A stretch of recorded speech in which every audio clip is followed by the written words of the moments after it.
मानवा की शुरुआत में हमें डिमोनिक मूरिम अलायंस, जिसे डीमन पैलेस भी कहा जाता है, उसको दिखाया जाता है। वहां पर बहुत लोगों की भीड़ जमा हुई थी। तभी एक गार्ड कहता है, अरे यार, यहाँ पर आज तो बहुत ज्यादा भीड़ जमा हुई है। इसे सुन साइड वाला गार्ड कहता है, हाँ, भीड़ तो होगी ही, क्योंकि वो लोग हर किसी को एडमिशन दे रहे हैं, भले ही वो किसी भी फैक्शन या सेक्ट से बिलोंग करता हो। आखिर कौन ही इस अपॉर्चुनिटी को मिस करेगा। आगे से वो पहले वाला पर्सन कहता है, काश मैं यंग होता तो मैं भी अप्लाई करता। तभी वो गार्ड शॉक्ड होकर आगे देखते हुए कहता है, क्या कोई मर गया है? इसे सुन वो पहले वाला गार्ड कहता है, अरे यार, डीमन पैलेस कंपटीशन अभी शुरू भी नहीं हुआ और तुम अभी से क्लाइमैक्स पर पहुंच गए। आगे से वो मोटा गार्ड कहता है, तो फिर आखिर ये अंडरटेकर यहाँ पर क्या कर रहा है? मैं बताना चाहता हूँ, अंडरटेकर उसे कहते हैं जो लोग लाशों को दफनाने से पहले रेडी करते हैं, और यही हमारी मानवा का एमसी है। तभी वो ऊपर देखकर अपने मन में कहता है, ये तो बस मेरी नई शुरुआत है ग्रैंडपा। आगे एमसी कहता है, मेरा नाम बू योनसोल है। ये नाम मुझे मेरे ग्रैंडफादर ने दिया जब मैं उन्हें स्नोफील्ड में अबंडेंट पड़ा मिला था। वो भी एक अंडरटेकर थे और मैंने उन्हीं से अंडरटेकर कैसे बने वो सीखा। आगे से छोटा योनसोल कहता है, ग्रैंडपा, ये पर्सन एक्सपर्ट है अपने स्विफ्ट स्वॉर्डमैनशिप स्टाइल में। इसे सुन ग्रैंडपा कहते हैं, आखिर तुम्हें ऐसा क्यों लगता है?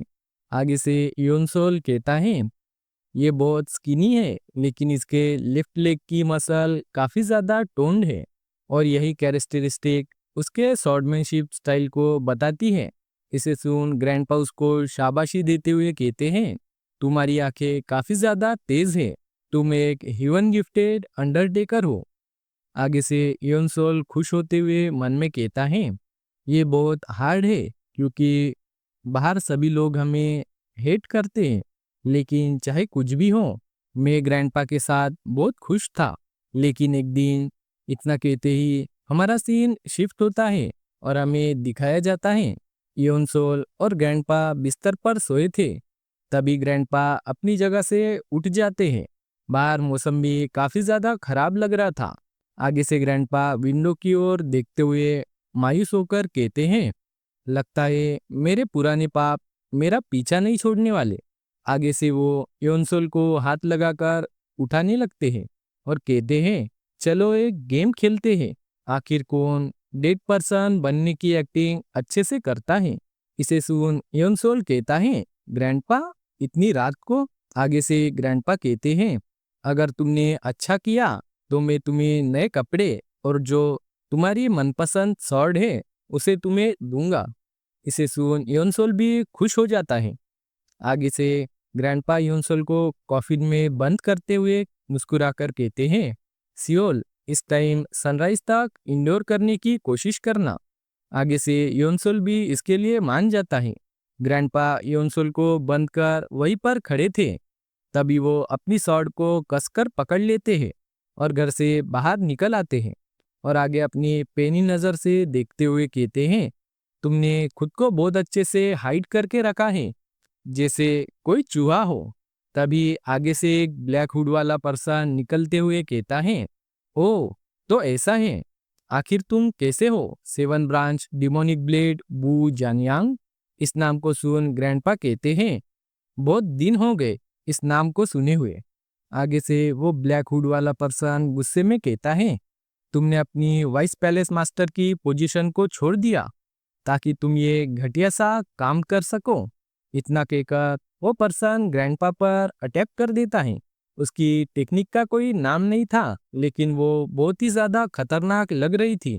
आगे से ग्रैंडपा उसके अटैक को अपने हाथों से पकड़कर रोकते हुए कहते हैं, मैंने ये लाइफ चुनी ताकि मैं अपने पापों का प्रायश्चित कर सकूं। इसे सुन वो हुडी वाला पर्सन भी हंसने लगता है। तभी ग्रैंडपा अपनी बात कंटिन्यू करते हुए कहते हैं, मैं तुम्हें खुद को मारने दूंगा, लेकिन यहाँ पर नहीं। मैं नहीं चाहता कि मेरी वजह से इनोसेंट लोगों की जान जाए।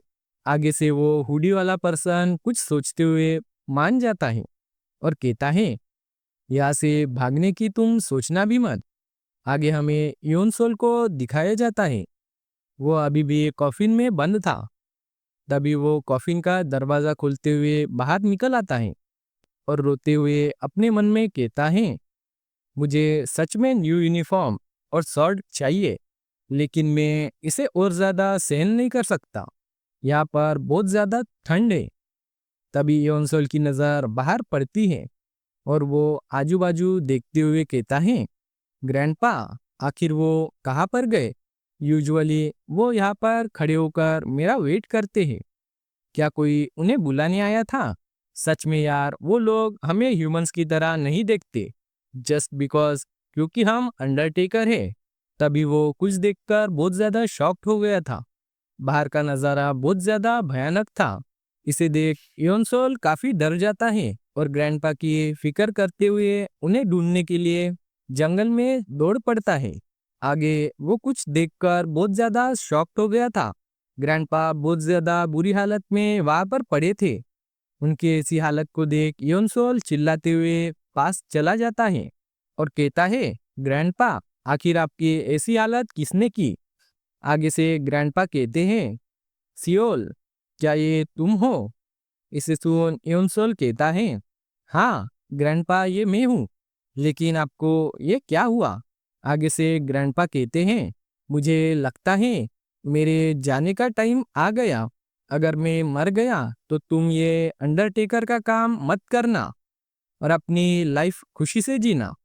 आगे से योनसोल कहता है, आप चुप हो जाओ, आपको कुछ नहीं होगा ग्रैंडपा। आगे से ग्रैंडपा कहते हैं, मेरी बात ध्यान से सुनो, कभी मेरा बदला लेने के बारे में मत सोचना।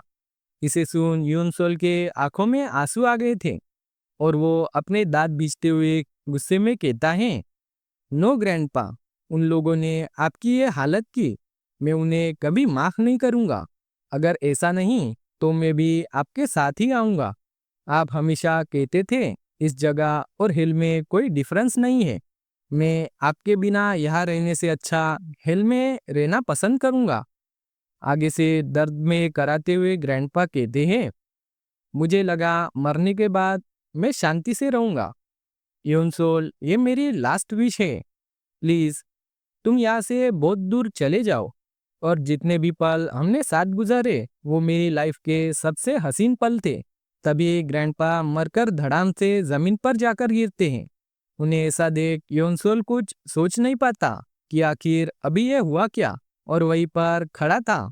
आगे हमें योनसोल के लाइफलेस आंखें और इमोशनलेस चेहरे को दिखाया जाता है। वो ग्रैंडपा को टेबल पर लिटाकर साइड में खड़ा था। आगे योनसोल कहता है, ग्रैंडपा, आपने मुझे रिवेंज लेने को मना किया क्योंकि आप मुझे प्रोटेक्ट करना चाहते थे, और बहुत ज्यादा गुस्से में कहता है, लेकिन इस बार मैं आपकी बात नहीं मानूंगा। मैं उन सभी कमीनों को चुन चुन कर मार डालूंगा। आगे वो ग्रैंडपा की बॉडी को एग्जामिन करते हुए कहता है, उनके हाथों को डेफिनेटली सेम टाइम पर काटा गया और वो अटैक ऊपर से नीचे की तरफ किया गया, और ये काफी रेयर मूव है। और उससे भी ज्यादा अजीब, उसने बीच में ही अपने मुंह को चेंज कर दिया ताकि वो ग्रैंडपा की आंखों पर अटैक कर सके। इस टाइप की strange short technique demonic path वालों के ही हो सकती हैं। इस तरीके के वाउंड टियानजू योगा टेक्निक से ही किए जा सकते हैं, और उनके बैक पर हिडन वेपन के टोटल 93 कट्स हैं। यहाँ तक कि स्काईफुल ऑफ फॉलिंग फ्लावर टेक्निक में भी 66 अटैक होते हैं। लगता है उसने किसी ऐसे वेपन का यूज किया जो एक ही टाइम पर हंड्रेड्स ऑफ अटैक को कर सकता है। और ग्रैंडपा की जीभ और नाखून भी कलरलेस हो गए हैं, और ये सिर्फ किसी लीथल पॉइजन से हो सकता है। एक ऐसा पॉइजन जिसे पुट्रीड फ्लेश और ब्लड रोटन हो जाता है।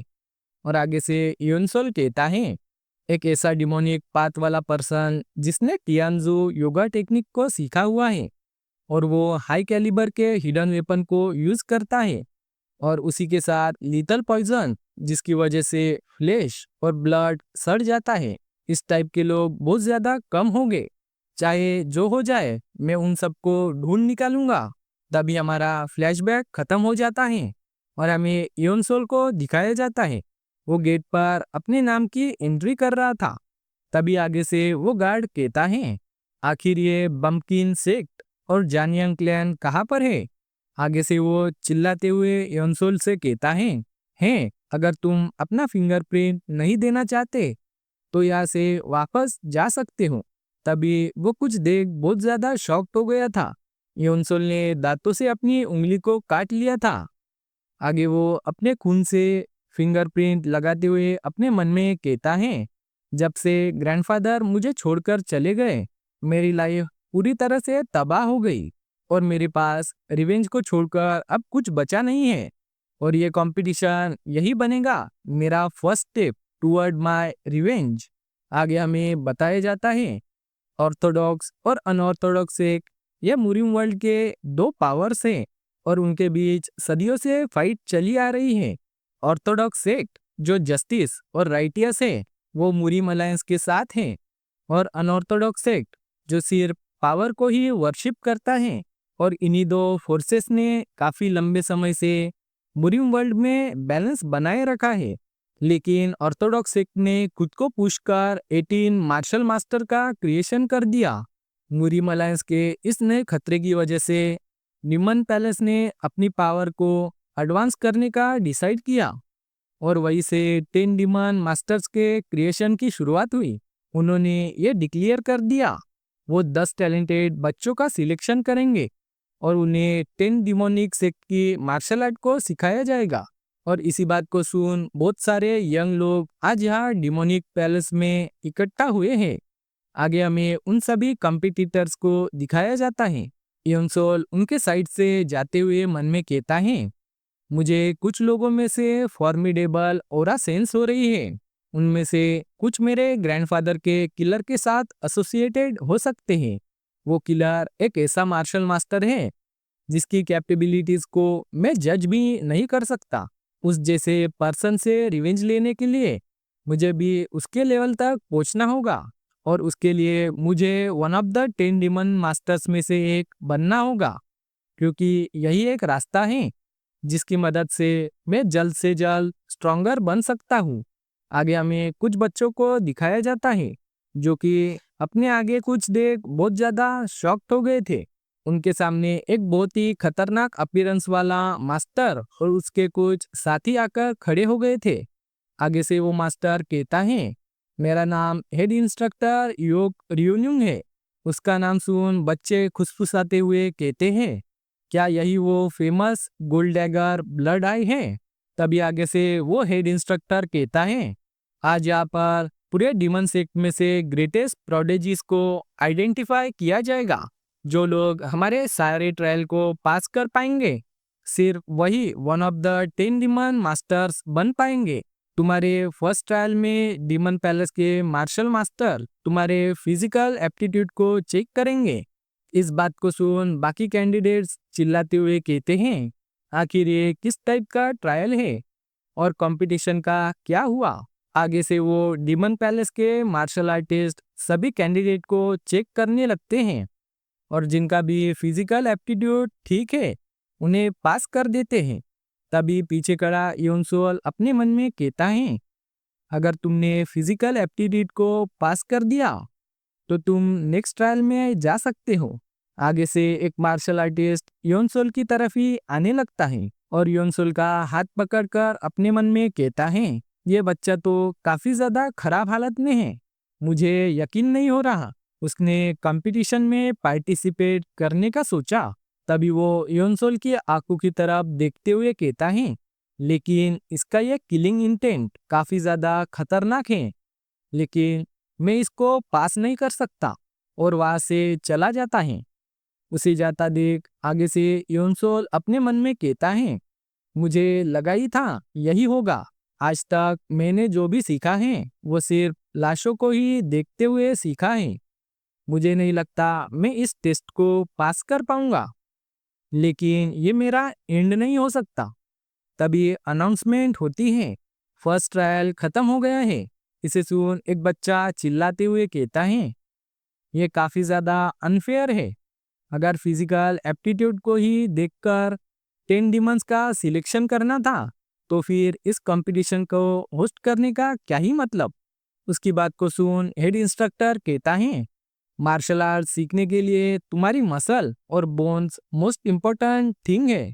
तुम एक ऐसी बेसिक स्टैंडर्ड को भी पास नहीं कर सकते और अब किस बात की कंप्लेंट कर रहे हो। आगे से वही बच्चा कहता है, लेकिन हमें भी एक अपॉर्चुनिटी मिलनी चाहिए। इसको सुन वो हेड इंस्ट्रक्टर अपनी एनर्जी को रिलीज करते हुए कहता है, डोंट वरी, सेकंड ट्रायल में उन लोगों को पिक किया जाएगा जिनके पास पुअर फिजिकल एप्टीट्यूड है लेकिन वो मार्शल आर्ट को सीख सकते हैं। और सेकंड ट्रायल को अभी इसी वक्त शुरू किया जाता है।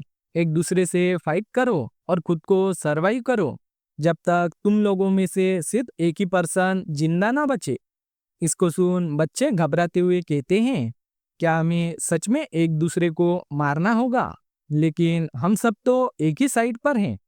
आगे से वही बच्चा कहता है, अगर ऐसी बात है, चाहे वो मेरे लिए अच्छा हो या बुरा, पर अगर मुझे किसी को मारना होगा तो वो तुम हो। इतना कहकर वो अपने स्पीयर को पकड़कर फेंकते हुए कहता है, मैं आज तुम्हें जान से मार डालूंगा। आगे से आ रहे उस अटैक को देख योनसोल भी काफी ज्यादा घबरा जाता है। आगे हमें दिखाया जाता है, उस लड़के ने अपना भाला फेंक कर मारा था। वो सीधा योनसोल के साइड में जो लड़की खड़ी थी उसके सीने में जाकर धंसता है। आगे से वो लड़का क्रीपी वे में कहता है, आज ही का वो दिन है जब मैं तुम्हें मार डालूंगा रेड ड्रैगन। आगे से वो लड़की बहुत ज्यादा इंजर्ड हालत में खड़ी थी और ब्लड लॉस होने की वजह से जमीन पर धड़ाम से गिर जाती है। योनसोल उसी की तरफ ही देख रहा था और अपने मन में कहता है, उसने सच में इसको जान से मार डाला। उसने नैरोली उसकी रिब्स को अवॉइड किया और सीधा हार्ट पर अटैक किया। उसकी अपीयरेंस भले ही वीक हो लेकिन उसके रिफ्लेक्सेस और एबिलिटी बहुत शार्प है। आगे वही लड़का अपने स्पीयर को उसकी छाती से निकालते हुए कहता है, अगर किसी और को भी इसी तरह मरना है तो आ जाओ। मैं वी वुनचुंग आज सबको जान से मार डालूंगा। उसकी बातों को सुन हेड इंस्ट्रक्टर कहता है, वो बहुत ज्यादा रेकलेस है और उसमें जरा भी कॉमन सेंस नहीं है। एज एक्सपेक्टेड ये पूरी जगह सिर्फ वर्थलेस फूल से भरी हुई है। आगे वो साइड वाला मार्शल आर्टिस्ट अपने मन में कहता है, इस जैसे बैटल में अगर तुम दूसरों के लिए थ्रेट बन जाओगे तो ऑटोमेटिकली तुम सबके टारगेट बन जाओगे। तभी एक लड़का उस वी वुनचुंग पर अटैक कर उसे जान से मार डालता है और उस लड़के पर और एक लड़का चाकू से स्टैब कर देता है। आगे हेड इंस्ट्रक्टर कहता है, द यंगर वंस जिन्हें मरना नहीं चाहिए वो भी अभी एक दूसरे के खून के प्यासे हो गए हैं और वो लोग बेरहमी से एक दूसरे की जान लेने लगे। उनकी सेंसेस पैरालाइज्ड हो गई जब उन लोगों ने अपने ट्रू पोटेंशियल को फेस किया। तभी हेड इंस्ट्रक्टर कुछ देर शॉक्ड हो गया था और हैरानी से उसी तरफ ही देखने लगते हैं। वो मार्शल आर्टिस्ट भी देख खुश होते हुए कहता है, ओ लगता है वो सभी लोग फूल्स नहीं हैं। हमें दिखाया जाता है बाकी सभी लोग एक दूसरों को मारने काटने में लगे हुए थे लेकिन योनसोल और एक लड़का मस्त आराम से साइड में खड़े थे। उन लोगों को ऐसा मार काट करता देख योनसोल अपने मन में कहता है, क्या ही बंच ऑफ फूल्स है। They lost themselves to the fear of death और बिना सोचे एक दूसरे को मारने लगे। जबकि हेड इंस्ट्रक्टर योक रियोनुंग ने कमांड दिया था कि सर्वाइव करो जब तक सिर्फ एक ही बचा रहे। इसका मतलब इम्पोर्टेंट थिंग किलिंग नहीं बल्कि सर्वाइविंग है। मैं अपनी सर्वाइवल की गारंटी दे सकता हूँ अगर मैं अच्छे से सोचूं और कोल्डली एक्ट करूं। और अपनी पास्ट मेमोरीज को याद करते हुए कहता है, चाहे कुछ भी हो जाए मुझे सरवाइव करना होगा। आगे हमें एक लड़के को दिखाया जाता है जो कि अपने लोहे की चेन पर लगे मेटल बॉल को घुमाते हुए बाकी सभी को मार रहा था। तभी उसकी नजर योनसोल पर पड़ती है और वो कहता है, आखिर ये कौन है? देखने से तो बहुत ज्यादा पथेटिक है। क्या वो अब तक शैडो में छुपा हुआ था? लेकिन योनसोल आगे से डेड बॉडी को ही इंस्पेक्ट करते हुए टेक्निक की बारीकियों को जान रहा था। आगे से वो लड़का अपने वेपन से अटैक करते हुए कहता है, मैं तुम्हें अपने हाथों से मार डालूंगा। उसका अटैक सीधा योनसोल की तरफ ही आगे बढ़ रहा था, लेकिन उसका अटैक योनसोल के बालों को छूते हुए साइड में जाकर हिट होता है। आगे से वो लड़का हंसते हुए कहता है, आखिर वो बॉक्स क्या है तुम्हारे पास? क्या तुम कोई पेडलर हो या फिर कोई टेम्पर रिलिक्स है उसमें? लेकिन योनसोल कुछ नहीं बोलता और अपनी पास्ट मेमोरीज को याद कर रहा था। वो उस न्यू जोड़ी कपड़े और एक शॉर्ट के सामने खड़ा था। उसके हाथ में एक लेटर था जो कि ग्रैंडपा ने उसको बर्थडे विश करते हुए ये दोनों चीजें गिफ्ट की थी। इस बात को याद कर योनसोल बहुत ज्यादा गुस्से में भड़क उठता है और अपनी शॉर्ट को लेकर खड़ा होने लगता है। आगे से वो लड़का अपना अटैक रेडी करते हुए कहता है, लगता है अब तुम गिव अप करने वाले हो। आखिर तुम उस छोटी सी शॉर्ट से मेरा क्या ही बिगाड़ लोगे? तभी वही दूसरा लड़का उस पे पीछे से अटैक कर देता है और बस एक ही अटैक में उस लड़के को जान से मार डालता है और योनसोल से कहता है, मुझे थैंक्स कहने की जरूरत नहीं है। तुम्हारे जैसा पथेटिक ट्रैश दूसरों को डिस्ट्रैक्ट करे, ये मेरे लिए चीजों को और आसान बनाता है। लेकिन आगे से योनसोल उसकी बातों को फुल इग्नोर मारता है।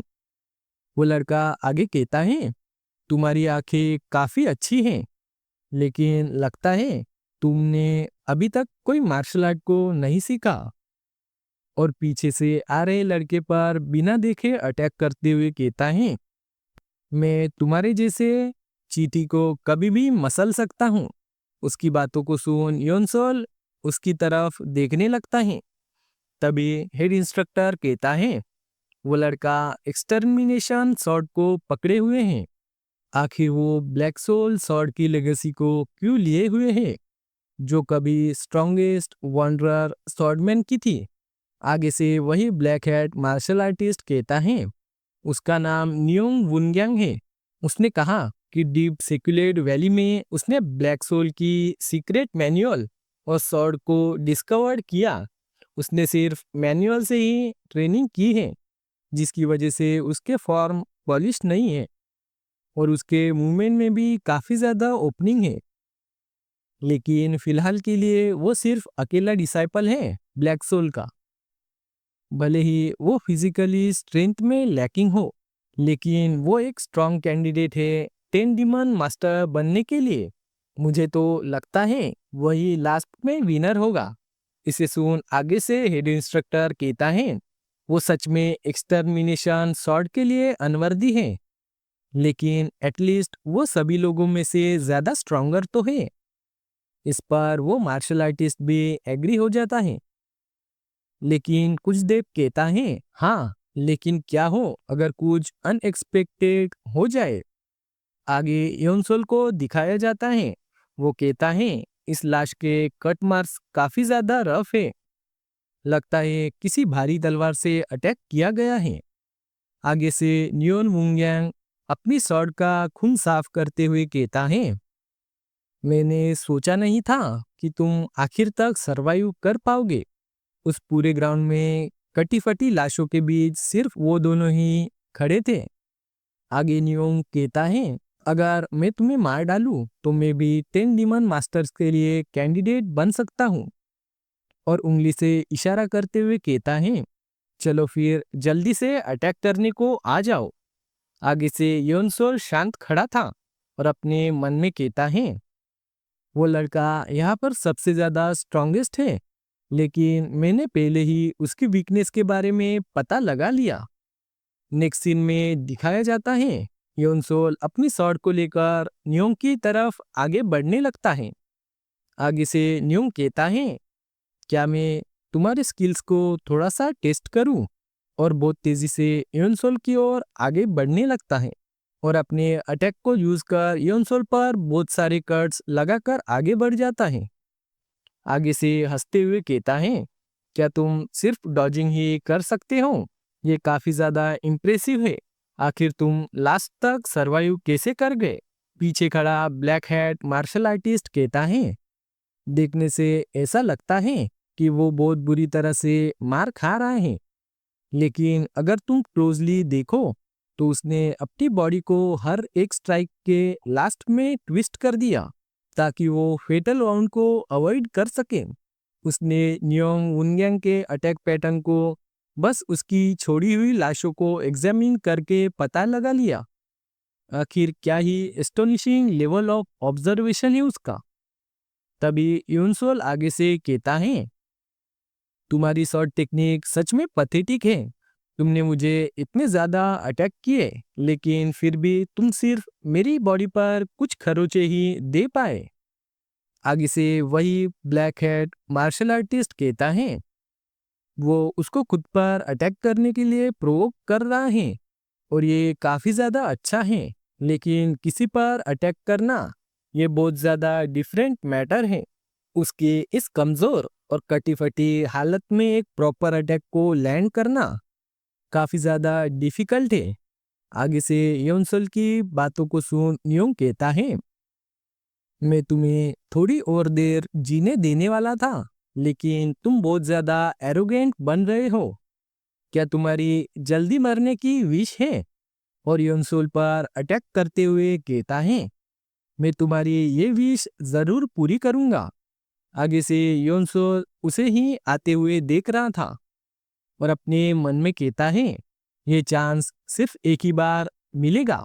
उसने जिनको मारा उनकी लाशों को एग्जामिन कर मुझे रियलाइज हुआ, उसकी फिनिशिंग स्ट्राइक हमेशा एम करती है अपने अपोनेंट के वाइटल पॉइंट पर। डिटेल्स में कहूँ तो स्पेसिफिकली हार्ट और हेड पर। जब वो अपने मर्डरस इंटेंट को रिलीज करता है तो उसकी स्वॉर्ड इनविटेबली अपोनेंट के अपर बॉडी की तरफ मूव करने लगती है। तभी योनसोल नीचे झुककर न्योंग के अटैक को डॉज कर लेता है। उसे ऐसा करता देख न्योंग भी शॉक हो गया था। तभी योनसोल नीचे से अपनी स्वॉर्ड को लेकर न्योंग के गले की तरफ अटैक करने को बढ़ता है। तभी हमें योनसोल की पास्ट मेमोरी को दिखाया जाता है। ग्रैंडपा कह रहे थे, टियानजू एक्यूपॉइंट को ट्रेन करना एक टैलेंटेड मार्शल आर्टिस्ट के लिए भी काफी ज्यादा टफ होता है। अगर कोई छोटा बच्चा भी अपनी फुल स्ट्रेंथ से अटैक करे तो एक ट्रेन अडल्ट को भी इजीली मार सकता है। और तभी योनसोल अपना अटैक कर देता है सीधा न्योंग के गले के आर पार, और बस एक ही अटैक में उसका खेल खत्म। न्योंग मरकर धड़ाम से जमीन पर गिर जाता है और योनसोल अपनी स्वॉर्ड को लेकर वहीं पर खड़ा था और आजू बाजू देखते हुए कहता है, क्या सब कुछ खत्म हो गया? आगे से वही मार्शल आर्टिस्ट कहता है, ये क्या हो गया?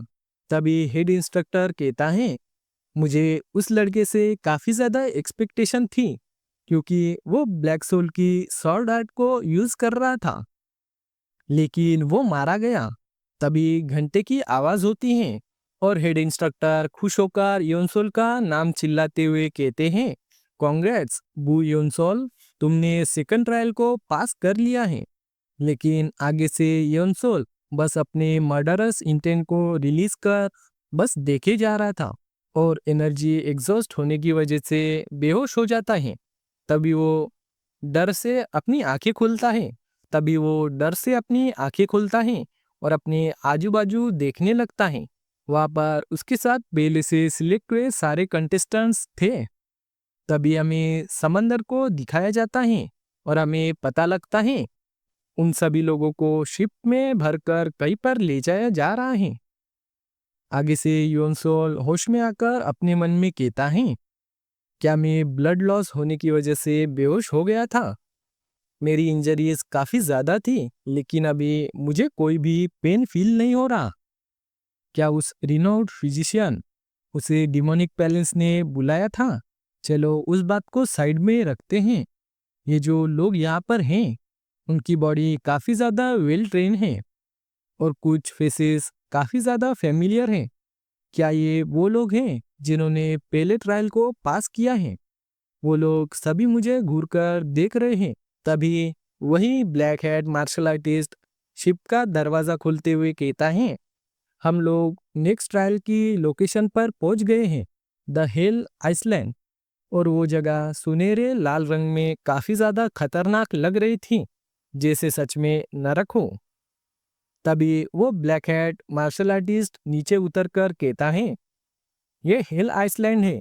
चलो अब तुम लोग जल्दी से नीचे उतर आओ और मुझे फॉलो करो। उसकी बात को सुन वो सभी लोग शिप से नीचे उतर आते हैं। तभी वो पर्सन माउंटेन में बनी गुफाओं की ओर इशारा करते हुए कहता है, आज से तुम लोग यहाँ पर रहोगे। अपना सारा सामान, कपड़े और हथियार यहीं पर छोड़ दो और जो क्लॉथ्स और वेपन हमने प्रिपेयर किए हैं उसे पहनकर बाहर आओ। तुम्हें जो भी केव सूट करती है वो तुम फ्रीली चूज कर सकते हो। आगे से योनसोल उन सभी को ही बारीकी से देख रहा था और चलते हुए कहता है, देखने से ये प्लेस ठीक है। मुझे लगा यहाँ ज्यादा ह्यूमिडिटी होगी, लेकिन ये काफी ज्यादा कंफर्टेबल है। तभी दो लोग आपस में केव को लेकर झगड़ रहे थे। लड़की कहती है, ये प्लेस मेरी है। उसे सुन आगे से लड़का कहता है, क्या नॉनसेंस है। मैं यहाँ पर पहले आया था और तुम इस चीज को रिजर्व नहीं कर सकती सिर्फ इसलिए क्योंकि तुम्हें वो चाहिए। तभी एक तीसरा लड़का वहां पर आते हुए कहता है, अरे झगड़ा मत करो, यहाँ पर और भी बहुत सारी केव हैं, तुम उनमें से एक ले लो। न्यूनसोल वहां से जाते हुए कहता है, इन लोगों को जरा भी अंदाजा नहीं है कि आखिर सेकंड ट्रायल में हुआ क्या। और वो सभी लोग अपना गार्ड डाउन करके हैं। जिन लोगों ने भी फर्स्ट ट्रायल को पास किया उनमें से बहुत लोग एक्सपेंसिव क्लॉथ्स पहनकर हैं। लगता है वो सभी प्रेस्टिजियस क्लैन से हैं। और सोचते हुए कहता है, अच्छा तो ट्रायल वो जगह है जहां पर अनवांटेड लोगों को आसानी से मार सकते हैं। तभी वो ब्लैक हेड गार्ड योनसोल के पीछे आकर कहता है, क्या तुमने अभी तक अपनी केव को सिलेक्ट नहीं किया? तुम पहले से ही बहुत ज्यादा स्लो हो, अब और डिले मत करो। वो योनसोल और अपने मन में सोचते हुए कहता है, उसने मेरे अट्रैक्शन को अपने किलिंग इंटेंट से ग्रैब किया और उसने एक्चुअली में यहाँ तक सरवाइव भी कर लिया। तो चलो देखते हैं आगे ये लड़का क्या कुछ कर पाता है। और योनसोल से कहता है, हमारे पास ज्यादा टाइम नहीं है, तो जल्दी से चूज करो। तभी योनसोल अपनी फिंगर पॉइंट करते हुए कहता है, मैं ये केव चूज करता हूँ। वो एक बहुत ही छोटी, गंदी और काफी ज्यादा घिनौनी केव थी। तभी वो ब्लैक हेड मार्शल आर्टिस्ट कहता है, तुमने अपनी खुद के जैसे ही घटिया सी जगह को चूज किया। ये काफी डिस्गस्टेड है बू योनसोल। लेकिन वो अपने मन में खुश होते हुए कहता है, वो सच में एक जीनियस है। फर्स्ट टाइम देखने से ये कोई छोटी डर्टी केव लगती है, लेकिन ये सिर्फ इसका एंट्रेंस है। अंदर बहुत ज्यादा खाली जगह है जहाँ पर तुम आराम से रह सकते हो और ट्रेनिंग कर सकते हो। और छोटी एंट्रेंस होने की वजह से तुम इंट्रूडर से भी बचे रहोगे। ज्यादातर लोग इसकी एंट्रेंस को देख मना कर देते हैं, लेकिन ये लड़का कुछ अलग है और वहां से जाते हुए कहता है, चलो जाओ जल्दी से खुद को रेडी कर लो। आगे योनसोल अपनी यूनिफॉर्म लगाकर रेडी हो गया था और सच में वो बहुत ही ज्यादा हैंडसम लग रहा था। आगे वो सभी लोग लाइन में खड़े हो जाते हैं और वो ब्लैक हेड पर्सन अनाउंस करते हुए कहता है, मैं तुम्हें बताऊंगा कि आखिर तुम्हें अब क्या करना है। हेल आइसलैंड घर है 10 मार्शल आर्ट फैसिलिटीज का। तुम इस 10 मार्शल आर्ट बिल्डिंग में से कोई भी मार्शल आर्ट को सीख सकते हो। तुम उन सभी को एक साथ सीख सकते हो या फिर एक ही मार्शल आर्ट को सीखने पर फोकस कर सकते हो। तुम्हें हर चीज की फ्रीडम है। तुम सो सकते हो, खेल सकते हो, मार्शल आर्ट सीख सकते हो या फिर अकेले ट्रेन कर सकते हो। तुम्हें जो चाहिए वो करो। आगे से इसे सुन योनसोल अपने मन में कहता है, ये काफी ज्यादा वियर्ड है। सेकंड ट्रायल एक नरक जैसा था। ऐसा नहीं हो सकता कि वो लोग हमें इतना पीसफुली ट्रेन करने दे रहे। बाकी बच्चे डिस्कस कर रहे थे कि हमें कौन सी मार्शल आर्ट को सीखना चाहिए। एक लड़का कहता है, फायर रेन शॉर्ट क्लैन की मार्शल आर्ट अच्छी है। मैंने सुना है कि वो सबसे स्ट्रॉन्गेस्ट है। आगे योनसोल कहता है, वो सभी लोग एक ही प्लेस की तरफ जा रहे हैं, the fire rain short sect. मैंने सुना है कि वो डिमोनिक सेक्ट में सबसे ज्यादा पावरफुल है। ऐसी सेक्ट की मार्शल आर्ट सीखना काफी ज्यादा यूजफुल होगा, लेकिन ये मेरे लिए सेम नहीं है क्योंकि मैंने अभी तक मार्शल आर्ट को सीखा नहीं है। तभी योनसोल कुछ सोचते हुए दूसरी तरफ चला जाता है और वो एक झोपड़ी के आगे आकर रुक जाता है और आगे देखते हुए कहता है, क्या मैं सही जगह पर आया हूँ? The wandering beast pavilion. वो लोग 10 डिमन सेक्ट में बेयरली स्टैंड करते हैं, लेकिन वो फिर भी डिमन सेक्ट में शामिल हैं। इसका रीजन उनकी स्ट्रॉन्गेस्ट मार्शल आर्ट मास्टर को प्रोड्यूस करने की हिस्ट्री। मेरे ग्रैंडफादर ने मुरिम के बारे में बताते हुए उनके बारे में कहा था। इसी के लिए मैं यहाँ पर आया हुआ हूँ। तभी ग्राउंड हिलने लगता है और कोई जमीन से निकलते हुए कहता है, आखिर तुम कौन हो यार? और सिर्फ जमीन से अपना सिर बाहर निकालते हुए कहता है, क्या तुम यहाँ पर 10 डीमन मास्टर में से एक बनने के लिए आए हुए हो? और ये पर्सन होता है वॉर्नरिंग बिस्ट पवेलियन का सीक्रेट पवेलियन मास्टर सावू। सावू को देख योनसोल एक पल के लिए शॉक्ड हो गया था और आगे से ग्रीट करते हुए कहता है, मैं यहाँ पर वॉन्डरिंग बिस्ट पवेलियन की मार्शल आर्ट को सीखने के लिए आया हुआ हूँ। इसे सुन मास्टर सावू योनसोल को बारीकी से ऊपर से नीचे तक देखने लगते हैं। मेरा मार्शल आर्ट सिखाने का कोई इंटेंशन नहीं है, तो तुम यहाँ से चले जाओ, और स्पेशली किसी ऐसे कमजोर लड़के को तो बिल्कुल भी नहीं। इसे सुन योनसोल कहता है, मैंने सुना है कि अगर मैं वंडरिंग बिस्ट पवेलियन की मार्शल आर्ट को सीखूं, तो मैं किसी भी सिचुएशन में सरवाइव करने की पावर को हासिल कर लूंगा। आगे से मास्टर सावू कहते हैं, जल्द ही ये मार्शल आर्ट धूल में मिल जाएगी क्योंकि ग्रेटेस्ट ऑफ जीनियसेस को भी इसे सीखने में काफी ज्यादा दिक्कत होती है। हमारी मार्शल आर्ट बॉडी मॉडिफिकेशन से शुरू होती है और तुम्हारी हालत देख लगता है तुम एक भी दिन टिक नहीं पाओगे। अगर तुम्हें ये बात समझ आ गई तो तुम यहाँ से जा सकते हो। इसे सुन योनसोल घुटनों के बल झुक जाता है और कहता है, आप मुझे सिखाने के लिए एग्री हो गए तो मैं मेरे न्यू मास्टर को मेरी रिस्पेक्ट शो करता हूँ। योनसोल को ऐसे देख मास्टर साबू कहता है, क्रेजी ब्रैड, और जमीन से बाहर निकलते हुए कहता है, ठीक है, मैं तुम्हें सिखाऊंगा, लेकिन तुम कंफ्यूज्ड मत होना। मैं तुम्हें सिर्फ इसीलिए सिखा रहा हूँ क्योंकि ये डीमन पैलेस का ऑर्डर है। और खड़े होकर कहता है, मैं वॉन्डरिंग बिस्ट पवेलियन का मास्टर साबू हूँ, तुम मुझे मास्टर साबू कह सकते हो। आगे से योनसोल अपना इंट्रोडक्शन देने लगता है, जिस पर मास्टर साबू उसे रोकते हुए कहते हैं, इसकी कोई जरूरत नहीं है, तुम सिर्फ मेरे लिए ट्रेनी नंबर 1 हो। और अपनी एनर्जी को रिलीज करते हुए कहते हैं, तो चलो अब इसे सीखने के लिए शुरुआत करते हैं।